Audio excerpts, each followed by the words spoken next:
नमस्कार दोस्तों, स्वागत है अपने YouTube channel top trending GK में। दोस्तों इस वीडियो में देखने वाले हैं यूपीएससी एग्जाम 17 नवंबर 2021 की प्रथम पारी में पूछे गए सभी जीके के सवाल एक्स्ट्रा फैक्ट सहित कवर करने वाले हैं। आने वाले शिफ्ट के लिए काफी इंपॉर्टेंट रहने वाला वीडियो, तो वीडियो के अंत तक जरूर बने रहेगा। इसकी पीडीएफ फाइल आपको ऑल शिफ्ट की एक साथ टेलीग्राम चैनल पर मिल जाएगी। जिन भी कैंडिडेट ने टेलीग्राम चैनल ज्वाइन नहीं किया है, लिंक डिस्क्रिप्शन बॉक्स में है, क्लिक करके ज्वाइन कर लेना। और दोस्तों यहाँ पर आपको बता दूं, बहुत कम कैंडिडेट है जिनका एग्जाम होता है। फायदा तो आप उठा लेते हो जो भी प्रीवियस शिफ्ट में आप क्वेश्चंस देखते हो, लेकिन जब भी आपकी बारी होती है तो आप सवाल सेंड नहीं करते हो। तो सबसे पहले मैं आपको बता दूं, टेलीग्राम चैनल पर जैसे ही आपका पेपर एंड होता है वहां पर सवाल सेंड करने की लिंक मिल जाती है, तो मैसेज कर सकते हो। वहां पर जो भी आपके शिफ्ट में जीके के सवाल पूछे जाते हैं जरूर भेज देना। जब भी आपका एग्जाम है कमेंट करके बता सकते हो आपका एग्जाम कब है। तो ये प्रथम पारी में पूछे गए जीके के सवाल कंटिन्यू करें उससे पहले मैं आपको बता दूंगा, आप किसी भी कॉम्पिटिटिव एग्जाम्स की तैयारी करते हो, चाहे रेलवे की कर रहे हो, बैंकिंग, डिफेंस या फिर कोई भी other state level government exams है, तो इन सभी के लिए मॉक टेस्ट लगाना बहुत ज़्यादा जरूरी है। और यहाँ पर इन सभी एग्जाम्स के मॉक टेस्ट आप एक ही पास के अंतर्गत अटेम्प्ट कर सकते हो। जो है टेक्स्ट बुक पर आपको अनलिमिटेड मॉक टेस्ट लग रहे हैं। सबसे अच्छी बात क्या है, सभी एग्जाम्स के मॉक टेस्ट आप एक बार एक पास ले लीजिएगा। जो भी एक वर्ष की वैलिडिटी में ये पास मिल रहा है, इसमें यदि आप टीटीजी के कूपन कोड यूज करते हो तो आपको एक्स्ट्रा 30% का और डिस्काउंट मिल जाएगा। ये ऐप जो आप मॉक टेस्ट है, ये टेक्स्ट बुक ऐप और वेबसाइट दोनों पर अटेम्प्ट कर सकते हो। और टीटीजी के कूपन कोड से ये एक साल का मॉक टेस्ट आपको मात्र 280 रुपये मिल रहा है। जितने चाहिए आप मॉक टेस्ट सारे एग्जाम्स के लगा सकते हो। तो ज़्यादा जानकारी के लिए डिस्क्रिप्शन बॉक्स में लिंक है, क्लिक करके मॉक टेस्ट सीरीज जरूर ज्वाइन करना। यहाँ से आपका टाइम मैनेजमेंट हो गया, ऑल इंडिया में क्या रैंक आ सकती है, कौन सा सेक्शन वीक है, तो स्मार्ट वर्क के तौर पर ये काफ़ी आपका हेल्प करता है। और कंटिन्यू कर लेते हैं प्रथम पारी के जो जीके के सवाल मिले हैं यहाँ पर। पहला सवाल है, जंतुओं की लार से कौन सा रोग होता है। जंतुओं की लार से होने वाले रोग में ऑप्शन दे रखा था रेबीज रोग। रेबीज रोग है ये जंतुओं की लार से होता है। तो ये एक संक्रमित जानवर की लार है और इसके माध्यम से मनुष्य में फैलने वाला रोग है, जो कि डॉग्स वगैरह हैं उनके काटने से ये हो जाता है। अगला सवाल यहाँ पर, भारत के प्रथम मुख्य चुनाव आयुक्त कौन थे। प्रथम मुख्य चुनाव आयुक्त की बात करें तो सुकुमार सेन थे। 1950 से 1958 तक ये रहे हैं भारत के प्रथम मुख्य चुनाव आयुक्त सुकुमार सेन थे। इलेक्शन कमीशन ऑफ इंडिया की स्थापना या फिर गठन कब हुआ है, 25 जनवरी 1950 को हुआ है। इसलिए जो राष्ट्रीय मतदाता दिवस है वो प्रत्येक वर्ष 25 जनवरी को मनाया जाता है। चुनाव आयोग का जो 61वां स्थापना वर्ष है जो 25 जनवरी 2001 को था, उस समय से राष्ट्रपति प्रतिभा देवी सिंह पाटिल ने राष्ट्रीय मतदाता दिवस की शुभारंभ की थी 25 जनवरी को प्रतिवर्ष मनाने की। और ये आपको पूछा था प्रथम मुख्य चुनाव आयुक्त, तो आपको पता होना चाहिए वर्तमान में जो मुख्य चुनाव आयुक्त है वो है 24वें और इनका नाम है सुशील चंद्रा है। इनसे पहले जो 23वें थे वो सुनील अरोड़ा थे। और इसके साथ साथ जो एक तो मुख्य चुनाव आयुक्त, दूसरे चुनाव आयुक्त, इलेक्शन कमिश्नर कौन है वर्तमान में, दो है, राजीव कुमार और अनूप चंद्र पांडे। अगला सवाल यहाँ पर, आर्टिकल 14 किससे संबंधित है। अनुच्छेद 14 है वो विधि के समक्ष समानता से संबंधित है। विधि के समक्ष सभी के लिए एक समान कानून रहने वाले हैं। विधि के समक्ष समानता आर्टिकल 14 में। और फिर आर्टिकल 15 में क्या है, धर्म, मूल, वंश, जाति, लिंग, ये सभी समानता के अधिकार में आ रहे हैं। आर्टिकल 16 में लोक नियोजन के विषय में नौकरियों के केस में सभी को अवसर की समानता। 17 अस्पृश्यता का अंत। 18 है उपाधियों का अंत। अगला सवाल यहाँ पर, और बाकी कल आपके एक सवाल पूछा गया था, कानून के समक्ष समानता जो आर्टिकल 14 आज पूछा है वो किस शब्द है, ये कानून के समक्ष समानता ये किस देश से लिया गया है, इंग्लैंड से लिया गया है। सवाल है, एल्यूमिनियम की धातु के पृष्ठभाग पर हवा के ऑक्सीजन के साथ रिएक्शन होने पर जो प्राकृतिक रूप से एक संरक्षक परत निर्मित हो जाती है, ये प्रक्रिया क्या कहलाती है। तो एल्यूमिनियम पर ऑक्साइड की परत, इसे एनोडीकरण कहा जाता है, जो कि प्राकृतिक एक ऑक्साइड का स्तर बन जाता है, अधिक मोटा होता है, जो कि उसके संरक्षण से बच जाता है। तो ये एनोडीकरण है, ठीक है। और दोस्तों इसके अलावा जो गैल्वेनिकीकरण होता है, साथ ही साथ जो विद्युत लेपन है, गैल्वेनीकरण में क्या होता है, जैसे यस्त्र लेपन कह सकते हो, इसमें लोहे के ऊपर, ठीक है, ये लोहे के ऊपर जस्ते की परत चढ़ाई जाती है और लोहे की वस्तुओं को संरक्षण से बचाने के लिए, जंग से बचाने के लिए, उनकी चमक के लिए विद्युत धारा के द्वारा उन पर तांबे, निकल, क्रोमियम का जो लेपन किया जाता है, इस प्रक्रिया को इलेक्ट्रोप्लेटिंग या फिर विद्युत लेपन कहा जाता है। अगला सवाल यहाँ पर, बोमई बनाम भारत गणराज्य केस का उल्लेख संविधान के किस अनुच्छेद के दुरुपयोग को रोकने से संदर्भ में किया गया है। तो ये जो आपका केस है बोमई बनाम भारत गणराज्य केस है, आर्टिकल 356 के दुरुपयोग को रोकने के लिए ये केस हुआ था। आर्टिकल 356 के दुरुपयोग को रोकने के लिए। भारतीय वन अधिनियम कब पारित हुआ है। भारतीय वन अधिनियम 1927 को पारित हुआ था। कब, 21 सितंबर 1927 को भारतीय वन अधिनियम पारित हुआ था, 1927 को। इंफॉर्मेशन टेक्नोलॉजी एक्ट कब पारित हुआ था। इंफॉर्मेशन टेक्नोलॉजी एक्ट है, सूचना तकनीकी अधिनियम 2000 को हुआ था। और यदि पूछ लें आरटीआई एक्ट, सूचना का अधिकार एक्ट है, ये 2005 को हुआ है। और इंफॉर्मेशन टेक्नोलॉजी सूचना तकनीक अधिनियम है, ये सन 2000 को पारित हुआ था। अगला सवाल, राज्य सूचना आयोग से संबंधित गलत कथन। तो राज्य सूचना आयोग है जिसमें एक ऑप्शन दे रखा था कि ये संवैधानिक निकाय है, जो कि गलत स्टेटमेंट है। संवैधानिक निकाय न होकर राज्य सूचना आयोग वैधानिक निकाय है। संवैधानिक निकाय है जो कि ऑलरेडी संविधान में आपको अनुच्छेद में मिलने वाला है, ठीक है। वैधानिक निकाय है बाद में जो होता है एक्ट पारित, अधिनियम पारित किया जाता है संसद में, तो उन्हीं एक्ट के द्वारा ये नए राज्य सूचना आयोग वगैरह की स्थापना की गई थी, जो कि 2005 वाला एक्ट है। तो केंद्रीय सूचना आयोग और राज्य सूचना आयोग है, ये सूचना का अधिकार अधिनियम 2005 के प्रावधानों के तहत स्थापित वैधानिक निकाय हैं। और मैं अन्य जितने भी आपको बता दूं संवैधानिक निकाय के, तो उसमें भारत निर्वाचन आयोग है जो कि ऑलरेडी आपको संविधान में मिलने वाले हैं, अनुच्छेद में मिलने वाले संवैधानिक निकाय। वित्त आयोग है, 15वां वित्त आयोग हो गया, एनसीबीसी को संवैधानिक दर्जा मिला है, राष्ट्रीय अनुसूचित जनजाति आयोग है, नियंत्रक और महालेख परीक्षक सीएजी हैं, महान्यायवादी हैं, सर्वोच्च न्यायालय, ये सभी वैधानिक आपके संवैधानिक हैं, कॉन्स्टिट्यूशनरी बॉडीज हैं। अगला सवाल यहाँ पर, ग्वादर पोर्ट कहाँ पर है? ग्वादर पोर्ट है पाकिस्तान में, पाकिस्तान के बलूचिस्तान प्रांत में है ग्वादर पोर्ट, जो कि पाकिस्तानी चीनी का एक, चाइनीज और पाकिस्तान का एक संयुक्त बंदरगाह है। चाइनीज भी वहाँ पर व्यापार करते हैं। उच्चतम न्यायालय से परामर्श करने की राष्ट्रपति की शक्ति किस आर्टिकल में है? सुप्रीम कोर्ट से परामर्श करने की जो राष्ट्रपति की शक्ति है वो दोस्तों आर्टिकल 143 में है। किस अनुच्छेद में? आर्टिकल 143 में उच्चतम न्यायालय से परामर्श करने की राष्ट्रपति की शक्ति का उल्लेख यहाँ पर आर्टिकल 143 में है। अन्य जो आपकी प्रीवियस सेट में पूछा गया था, जिसमें ये मैंने आपको बताया था एक्स्ट्रा फैक्ट में, आर्टिकल 132 में क्या? सर्वोच्च न्यायालय का अपील अधिकार। और अन्य जो आर्टिकल 124 में का खुद सर्वोच्च न्यायालय का गठन आर्टिकल 124 में है। बाकी जो भी अपील अधिकार है 133, 34, 35 अलग अलग अपील अधिकार है। 141 क्या? सुप्रीम कोर्ट के सभी निर्णय संपूर्ण भारत में मान्य होंगे, वो आर्टिकल 141 में। 137 में न्यायिक पुनरावलोकन की शक्ति है जो सुप्रीम कोर्ट की, ये 137 में है। नेक्स्ट वाले यहाँ पर, हु सेड दैट डीपीएसपी जो राज्य के नीति निर्देशक तत्व हैं, उन्होंने किसने बताया है कि वो नोवल फीचर है अपने भारत के इंडियन कॉन्स्टिट्यूशन का, नोवल फीचर एक अनोखी विशेषता है।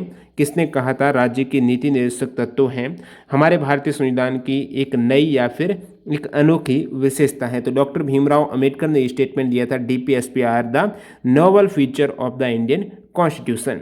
अगला सवाल यहाँ पर, कौन से मौलिक अधिकार हैं जो केवल भारतीयों को प्राप्त हैं, विदेशी लोगों को प्राप्त नहीं है? तो आर्टिकल की बात करूं जो मौलिक अधिकार 15, 16, 19, 29 और 30, ठीक है। अनुच्छेद 15 से लेकर जो इसमें भी 15, 16, 19, 29, 30, ये जो अनुच्छेद हैं इनमें जो मौलिक अधिकार आते हैं वे केवल भारत के नागरिकों के लिए उपलब्ध है, विदेशियों के लिए ये मौलिक अधिकार नहीं है। तो आप कहेंगे विदेशी और भारत दोनों के लिए कौन से? तो विदेशियों के लिए ये है जहाँ पर भारत के नागरिक के भी है और विदेशी नागरिक पर ही लागू होते हैं। तो 14, आर्टिकल 14, 20, 21, 21 से 22, 23, 24, 25, 26, 27, 28, इसमें जो भी मौलिक अधिकार आते हैं वो भारतीयों के लिए और विदेशी दोनों के लिए लागू हैं, और ये वाले केवल भारतीयों के लिए हैं। नेक्स्ट वाले पर, भारत का प्रथम पूर्णतः जैविक राज्य कौन सा? प्रथम पूर्णतः जैविक राज्य है सिक्किम। भारत का पहला बिल्कुल पूर्णतः जैविक राज्य है वो है दोस्तों सिक्किम। सीआरपीसी की धारा 145 किससे संबंधित है? सीआरपीसी की धारा से पूछा, जो 145 है। तो जो दंड प्रक्रिया संहिता में 145 जो धारा है, ये जहां भूमि या जल से संबंध विवादों से परिशांति भंग होना संभाव्य है, वहां प्रक्रिया का प्रावधान है। ये सीआरपीसी की धारा 145 में किया जाता है। जहां पर भूमि या जल से संबंध विवाद है उनसे परिशांति भंग होती है, और यहाँ पर जो प्रक्रिया है वो इसी सीआरपीसी की धारा में इसका उल्लेख मिलता है 145 में। भूमि सुधार अधिग्रहण अधिनियम से सवाल पूछा गया है। भूमि सुधार अधिग्रहण अधिनियम है, इसमें देखिए एक तो ये है 1894 वाला, ठीक है, भूमि अधिग्रहण अधिनियम 1894 वाला। एक दोस्तों जमींदारी विनाश एवं भूमि व्यवस्था अधिनियम है वो 1950 का, ये दोनों ही अलग अलग हैं। यूनेस्को वर्ल्ड हेरिटेज साइट से पूछा गया है, जो आगरा का किला है, वैसे ये कब शामिल हुआ? 1984 में हुआ है। भ्रूण हत्या से संबंधित आपको एक सवाल पूछा गया, जो आईपीसी की धारा की बात करूं भ्रूण हत्या में, तो धारा 312 बताती है गर्भपात कारित करना। गर्भपात है यदि आप महिला की इच्छा से करते हो तो धारा 312 हो जाएगी। और फिर धारा 313 स्त्री की सम्मति के बिना गर्भपात करना, धारा 313 है। 314 है गर्भपात कारित करने के आशय से किए गए कार्यों के द्वारा मृत्यु हो जाती है, उस केस में धारा 314। धारा 315 है शिशु का जीवित पैदा होने से रोकना या जन्म के पश्चात उसकी मृत्यु कारित करने के आशय से किया गया कार्य, धारा 315 जो आईपीसी की धारा है उसके तहत। और फिर आईपीसी की धारा 316 में ऐसे कार्य के द्वारा जो आपराधिक मानव वध की कोटि में आता है, किसी सजीव अज्ञात शिशु की मृत्यु कारित करना धारा 316 में। और बाकी यहाँ पर भारतीय दंड संहिता के ऊपर मैंने आपको धारा 312 बताया है। जो धारा 312 है, जो भी कोई गर्भवती स्त्री का स्वेच्छापूर्वक गर्भपात कारित करेगा और यदि ऐसा गर्भपात उस स्त्री का जीवन बचाने के प्रयोजन से सद्भाव पूर्वक नहीं किया गया है, उस केस में किसी एक अवधि के लिए कारावास जिसे 3 वर्ष तक बढ़ाया जा सकता है। तो ये इसके विरुद्ध कानूनी कार्यवाही है।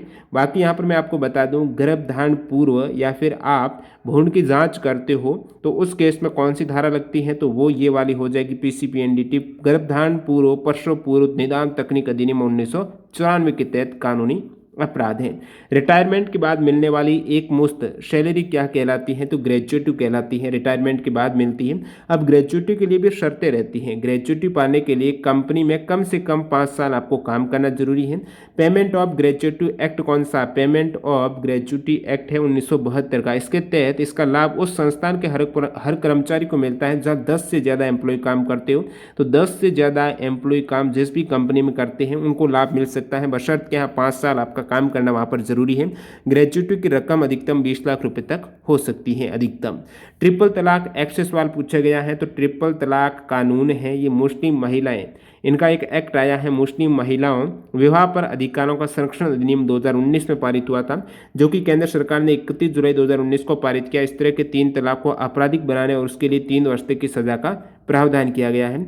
और इससे पहले एक केस आया था 2017 में, शायरा बानो बनाम भारसंघ केस है, ये भी इसी ट्रिपल तलाक से संबंधित है, जिसको असंवैधानिक करार दिया था सुप्रीम कोर्ट ने।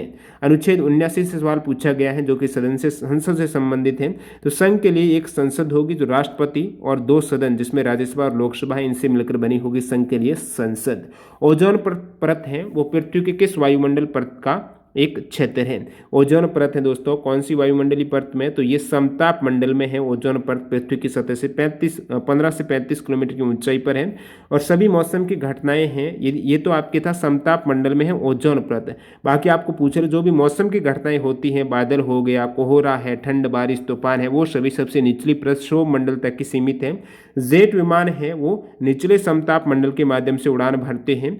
और जो पृथ्वी से प्रसारित रेडियो तरंगे हैं वो कहाँ पर परावर्तित होती है, आयन मंडल के द्वारा पृथ्वी से वापस परावर्तित होती हैं।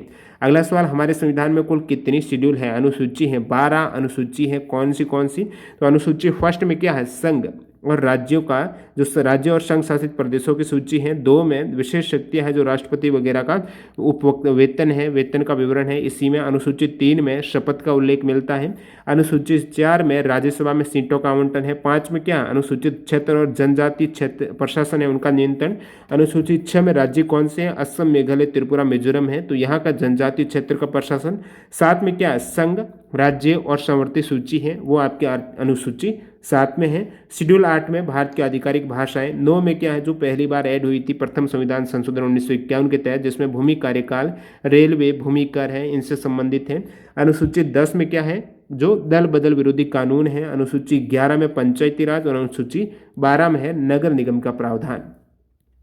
मोटर वाहन एक्ट से आज भी यहाँ पर सवाल आया पहली स्टेप में। मोटर वाहन एक्ट के तहत ट्रैफिक विभाग के संबंधित अधिकारियों के आदेश को नहीं मानने पर जो 200 रुपये जुर्माना है वो किस धारा के तहत, धारा 179 के तहत। ठीक है, 179 के तहत यहाँ पर जो अथॉरिटीज़ हैं उनके आदेश का पालन नहीं करने पर 2000 रुपये का जुर्माना तय है। इससे पहले धारा 178 से आ चुका है, बिना टिकट यात्रा करने पर बस में 500 रुपये का जुर्माना है।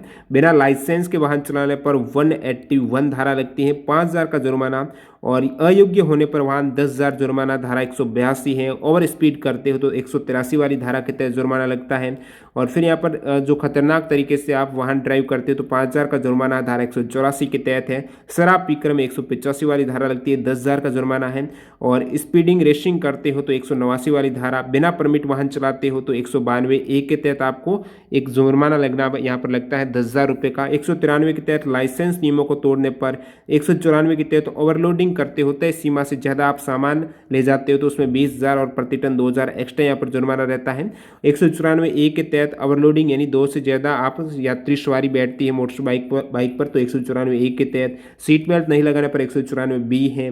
और ओवरलोडिंग हो गया यहाँ पर 194D के तहत बिना हेलमेट 1000 रुपये तक का जुर्माना है। ये सभी धाराएं इंपॉर्टेंट हैं आने वाले शिफ्ट के लिए। राष्ट्रीय मानवाधिकार आयोग के सदस्य को कैसे हटाया जाता है, तो ये राष्ट्रीय मानवाधिकार आयोग के सदस्य को राष्ट्रपति के द्वारा हटाया जा सकता है। NHRC और राज्य के भी मानवाधिकार आयोग हैं, इनके अध्यक्ष और कोई भी सदस्य है राष्ट्रपति के द्वारा उनके पद से साबित दुर्व्यवहार या अक्षमता के आधार पर हटाया जाता है, वो कोर्ट में साबित भी होना चाहिए।